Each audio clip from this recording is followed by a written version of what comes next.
Quase um minutinho para as 3 da tarde. Obrigada por estar aí comigo aqui no Você com Mônica Cunha, viu? A partir de fevereiro, quem recebe mais de um salário mínimo do INSS terá um aumento aí de 4,77% no valor. Esse anúncio foi feito recentemente pelo Ministério da Previdência. E quem conversa com a gente hoje é a advogada na área previdenciária, a Pabla Mendes, que está aqui. Muita gente interessada. Obrigada mais uma vez por ter vindo, viu, Pabla? Eu que agradeço. É um aumento até, digamos, não é lá essas coisas, mas é um aumento significativo, né?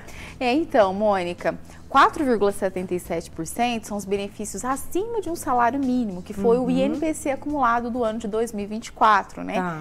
Para quem ganha acima de um salário mínimo, né? Esses benefícios, eles serão reajustados nesse índice que acumulou, foi bem pequeno, porque a inflação que foi apurada foi essa, né? A gente acha que não reflete, porque quando a gente vai no supermercado, a gente sabe que é muito mais que isso. Mas, enfim, os benefícios foram reajustados. O salário mínimo, ele saiu de 1.412 e foi para 1.518, né? E aí ele teve um aumento acima de 4,77, que foi 7,5%. Então, esses foram os reajustes. Salário mínimo, 7,5%. Para quem ganha acima do mínimo, 4,77%. E aí as pessoas vão receber a partir de fevereiro, elas vão começar a perceber essa diferença no valor? Como é que vai ser isso? Exatamente, porque a competência de janeiro, ela é paga início de fevereiro e assim sucessivamente. Então, em fevereiro já terão os benefícios reajustados. E aí, por exemplo, é para quem recebe ali o benefício, para quem já se aposentou, para quem recebe pensão e outros também? Sim, os benefícios do INSS de modo geral. Tem alguma pergunta para fazer para a Pabla? 99897.000 é o nosso WhatsApp e você participa conosco. E esse aumento, já fazia muito tempo que nós não tínhamos, o Pablo? Não, todo ano, todo 1º de janeiro, faz-se apuração, né, da inflação, né, do INPC, e já atualiza os benefícios para o recebimento em fevereiro. E assim também é o salário mínimo. Todo ano a gente tem um reajuste. E aí muita gente, você sabe que eu tinha até algumas perguntas aqui, depois eu vou até pegar, porque muita gente já está começando a fazer as contas, porque nós viramos o ano e aí tudo muda em relação ao cálculo. Isso, correto? exatamente. Como é que está agora? É muito importante a gente falar isso, né, Mônica? Porque a alíquota de contribuição, ela pode variar de 5%, 11% ou 20%, de acordo com o quê? Com o valor de um salário mínimo ou de acordo com o valor que aquela pessoa contribui com o INSS. Então, se ela contribui com o salário mínimo, ela tem que observar que o salário mínimo reajustou. Então, ao invés de ser 5% de 1.418, no caso do microempreendedor, o MEI, vai ter que ser 5% sobre 1.518, que é o salário mínimo desse ano. E aí quem, né, por exemplo, trabalha, já é descontado lá. Isso, aí nós temos nos trabalhadores, né, CLT, varia de 7,5% a 14%. É uma alíquota progressiva, mas o próprio patrão, né, já faz ali o desconto. Mas o importante de falar é autônomo, contribuinte individual, empresário, esses têm que observar esse reajuste, tem que observar qual que é o valor que eles estão contribuindo, se faz sentido de acordo com os índices, né? O teto também aumentou. Isso. O teto foi de quanto para quanto? 7.776 em 2024 para 8.156, né? Em 2025, que foi esse reajuste de 4,77%. Sobre esse teto incide a alíquota, no caso dos autônomos, 20%, dependendo do valor que ele paga, entendeu? É importante a gente falar, Mônica, que a contribuição previdenciária, ela não é uma decisão puramente do trabalhador. É importante ele olhar o que ele está pagando, verificar se ele está pagando corretamente, se ele não está pagando a mais ou a menos, ele fazer um planejamento para ver se está certo, porque às vezes o que ele está pensando que ele está contribuindo não vai refletir muito lá na aposentadoria dele. E mais, né? A aposentadoria, ela tem que ser concedida para quem de fato contribui, e quem contribui é quem tem atividade remunerada. Então, se eu trabalho, se eu tenho uma atividade remunerada, eu devo contribuir com a Previdência. Entende? A gente está falando, por exemplo, de CLT, que já tem ali, né, digamos assim, o desconto. Agora, por exemplo, quem é MEI, trabalha por conta própria, tem que verificar isso com muita atenção? Tem, agora ele vai ter que fazer o reajuste dele também, aquele DAS, né, que é a guia que ele paga, ao invés de ser sobre 1.412 do ano passado, 1.518. Então, vamos lá, o teto agora que era de 7.786 foi para 8.157. Aí tem uma querida perguntando aqui, a Lili. Meu pai se aposentou com R$5.000, mas sempre contribuiu com o teto. Tá correto isso, Pabla? Então... são muitos casos assim, não é? Mônica, esse é um caso que a gente teria que analisar a revisão. Por quê? Às vezes, de fato, esse trabalhador contribuiu muito, pagou bastante e esse valor não foi, de fato, aferido, né, pelo INSS da forma que tem que ser. É claro que nós temos algumas regras que tem um fator previdenciário e isso faz com que, às vezes, a contribuição dessa pessoa não seja, de fato, o que ela vai receber, mas é importante analisar, ver se o INSS concedeu da forma errada. A grande maioria paga o teto? Paga pelo teto ou não?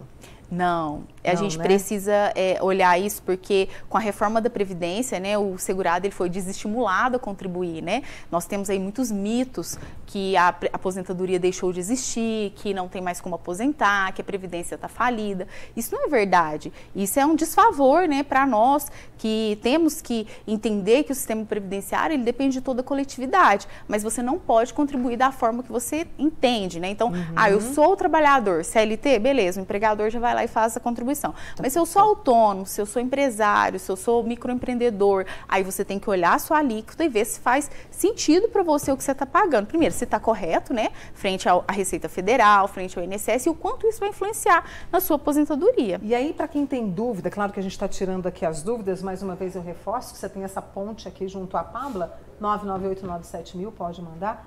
Pode procurar no gov.br, eu tenho como acessar isso pelo Gov, eu posso procurar o pessoal do INSS. Qual que é o caminho para quem tem muita dúvida em relação a isso? Com relação a se o benefício está correto ou não? Bom, ele tem que procurar um especialista de fato, porque o INSS, ele vai fornecer as informações. O processo administrativo, o CNIS, que é o Cadastro Nacional de Informação Social, que são as relações das remunerações, os períodos que tem lá no meu INSS, isso o INSS fornece, mas uma análise a fim de verificar se aquele benefício foi concedido da forma correta, se ele está pagando corretamente, aí é o próprio segurado. O próprio segurado, né? Eu tenho aqui o Anderson, ele mandou a seguinte afirmação. O meu benefício não teve valor de 4,77%, e sim de 4,55%. Provavelmente deve ter um errinho aí, ou ele se aposentou, por exemplo, ali em janeiro, aí tem um prorata, mas ele não se aposentou 1º de janeiro. Se ele se aposentou 10 de janeiro, aos 4,77, eles vão ser diluídos de forma proporcional, prorata. Mas pode verificar também, porque pode estar errado. Tá bom. Eu tenho o Marcos Antônio, é empresário. Como que eu posso me aposentar com um bom salário? Excelente pergunta. Excelente pergunta. Então, ele tem que se planejar, ele tem que olhar para o que ele está contribuindo, né, com o Prolabore, se de fato isso reflete as obrigações que ele tem na empresa, né, se esse Prolabore que ele está, né, fazendo aquela contribuição, o regime de tributação que é simples, lucro presumido, enfim, tem que analisar todas essas questões a fim de verificar se essa contribuição dele vai refletir no benefício lá na frente, e aí isso aí é com planejamento mesmo, analisando. Vou fazer o seguinte, vou fazer uma pausa com a Pabla Mendes, que é advogada na área da Previdência, tirando as nossas dúvidas e trazendo essas informações sobre o INSS nesse começo de ano, né? Já volto com ela aqui e estamos conversando hoje sobre INSS. A gente teve um aumento aí do teto e a Pabla Mendes, que é advogada na área previdenciária, está tirando aqui as nossas dúvidas e explicando tudo direitinho, né, Pabla? Mais uma vez, obrigada, viu? Deixa eu trazer agora a Maristela. Ela queria saber se o 13º será adiantado para os pensionistas e ela recebe acima de 2 salários. Vai ter um reajuste, né? Sim, o reajuste será aplicado. Com relação ao 13º, o governo ele ainda não se pronunciou. Geralmente ele faz isso lá para o mês de março, para ver se vai antecipar esse 13º para maio, junho, né? Mas ele ainda não se pronunciou. Muito bem, deixa eu trazer mais perguntas aqui. A Jucineide, o marido dela se aposentou há 9 anos. Ele tem direito à revisão da aposentadoria? Como é que funciona a dúvida dela? Tem direito sim, né? 9 anos, não tem decadência, né? Que é o prazo de 10. Então, essa é a hora que ele tem que verificar se houve algum erro por parte do INSS. Tem direito à revisão se for verificado um erro por parte, né, da autarquia ali que concedeu o benefício de forma errada eventualmente. E aí, quando se entra, né, com o processo, com tudo bonitinho, sempre há uma resposta positiva ou não? Quando se trata de revisão, Pabla? Não. Porque eu sei que é bem delicado isso também, né? Não, infelizmente não. Temos revisões de vários tipos, né? Revisão porque não considerou tempo especial, revisão porque não somou salários concomitantes, às vezes a pessoa trabalhou em 2 empresas, contribuiu de 2 vezes, não considerou, às vezes trabalhou no Estado, na Prefeitura, e o INSS não considerou esses tempos. Trabalhou na zona rural, trabalhou como aluno aprendiz, tem várias possibilidades de melhorar esse tempo, que às vezes até a pessoa informou isso para o INSS, INSS na época, ou não informou, ainda tem tempo, né, 10 anos. O INSS vai analisar essa documentação, em muitos casos ele vai negar e aí vai caber uma ação judicial em caso, né, de negativa aí por parte do INSS. A Laís está assistindo também. Aposentei com 3 salários, só recebo 2 hoje. Está na hora da revisão? Então, tem que analisar, mas se tiver menos de 10 anos, essa é a hora, né? E o fato é que as pessoas, às vezes, né, Mônica, elas entendem que elas se aposentaram por números de salários mínimos, né? E a regra não é bem essa. A pessoa se aposenta quando acima do valor de um salário mínimo, por exemplo, se aposentou com R$3.200, hoje 2 salários e pouco, né? Coincidentemente, matematicamente, correspondem a 2 salários. Só que quando vai fazer o reajuste, reajusta pelo INPC. Então, essa pessoa vai reajustar 4,77 esse ano. Ao tempo que quem ganha um salário mínimo reajustou 7,5. Então, tá aí o descompasso. Gostaria de saber o que tenho que fazer, porque nunca trabalhei de carteira assinada e já tenho 55 anos. É a Silvia. Como é que faz? Isso não me dá o direito de aposentar, né? Não, aposentadoria é para quem contribui com o INSS. Então, se ela exerce uma atividade remunerada, ela tem que pagar aí como autônoma, como contribuinte individual. Se ela é dona de casa, estudante, né, não tem uma renda, ela pode contribuir como facultativo, Mônica. É muito importante a gente falar disso, porque a contribuição previdenciária é o que dá direito aos benefícios previdenciários. Então, ela pode sim contribuir, embora ela esteja ali perto dos 62 anos, mas caso ela venha contribuir, tenha mais de 12 meses de carência, ela tem direito a um benefício por incapacidade, por exemplo. Esclarecido aí, né, para nossa amiga. Lá no YouTube a gente tem uma pergunta da Januária Oliveira. Era para ter aposentado em setembro e ela se aposentou em maio. E não recebeu os atrasados, que ela tem direito, não tem? Sim, tem direito. Se verificado que o direito dela, né, lá na data que ela deu a entrada, foi devidamente comprovado, ela tem sim que buscar esses atrasados. É patrimônio, né? É patrimônio, viu, minha querida? Pode ir lá. Deixa, antes de trazer mais uma pergunta, a gente tem a questão da prova de vida também, que é uma outra novidade, ou seja, os pagamentos não serão suspensos. Essa prova de vida, ela é feita pelo INSS, correto? Sim.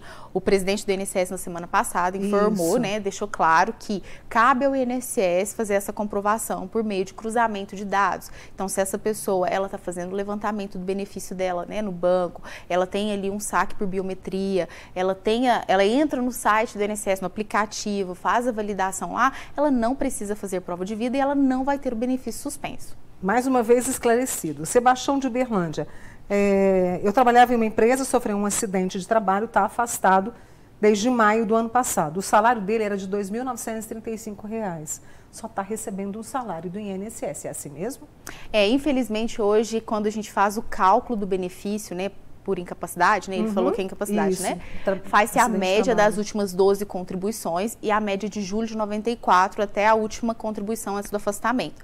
De posse dessas duas médias, aplica-se ali o coeficiente de 91% e pega qual valor? O menor valor. Ó, a gente falou de prova de vida, só para esclarecer você, viu, Elisete?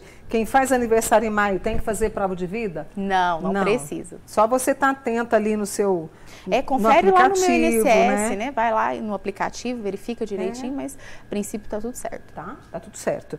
A Lidinalva tem 57 anos, paga o MEI. Minha dúvida é se preciso pagar mais para aposentar com um salário mínimo?